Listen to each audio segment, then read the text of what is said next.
Practice শেষে যে কোনো প্র্যাকটিস শেষে বা ম্যাচ শেষে আপনি যখন ফ্রি পাবেন তখনই আপনি এই এক্সারসাইজগুলি করবেন, কারণ এটা শরীরের জন্য খুবই উপকারিতা। যেমন যাদের ভুঁড়ি আছে তাদের ভুঁড়ি কমবে, যাদের বডিতে স্ট্রেন কম তাদের স্ট্রেনের ডেভেলপ হবে। এখানে ছোট ছোট ওয়ার্ক 16 থেকে 17টা ওয়ার্ক দেওয়া হয়েছে। একটা প্লেয়ার যদি প্র্যাকটিসের শেষে এই লাস্টের কুলডাউনের সাথে এইগুলি মিলিত আকারে পার ডে বাই ডে প্রত্যেক দিন যদি এক্সারসাইজগুলি করতে পারে, ওই প্লেয়ারের সব জায়গায় ইমপ্রুভ হবেই হবে। কারণ আপনি ফিটনেস করলেন, প্র্যাকটিস করলেন, লাস্টে এইগুলি কাজ করলেন না, অবশ্যই আপনি পরের দিন প্র্যাকটিসের সময় আপনি যে কোনো সময় ইনজুরি হওয়ার চান্স থাকে সবচেয়ে বেশি। তাই আমাদের এগুলি খুবই গুরুত্বপূর্ণ কাজ।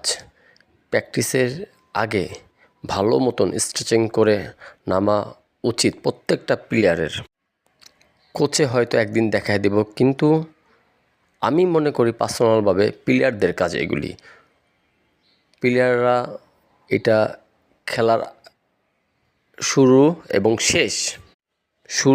শেষ এই দুইটা কাজ সম্পূর্ণ প্লেয়ারদের নিজেদের ফোকাস দিতে হবে, মনোযোগী দিতে হবে। যারা প্র্যাকটিসের প্রতি সিরিয়াস হয়, প্র্যাকটিসের ডেভেলপ চায়, প্র্যাকটিসে ইমপ্রুভ চায়, শরীরে পাওয়ার চায়, তাদের অবশ্যই প্র্যাকটিসের শুরু এবং শেষটা নিজে দায়িত্ব সহকারে করতে হবে।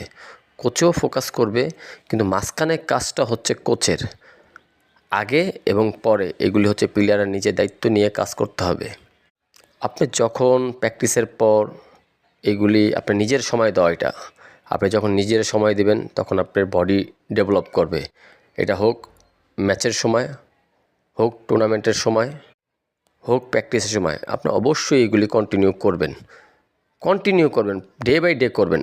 বডিতে পাওয়ার, স্ট্রেন, মাজায় জোর, কোমরে জোর, হাতে পাওয়ার, সব কিছুতে ডেভেলপ আসবে। কাপ মাসেলে, থাই মাসেলে সব কিছুতে ডেভেলপ আসবে। অতএব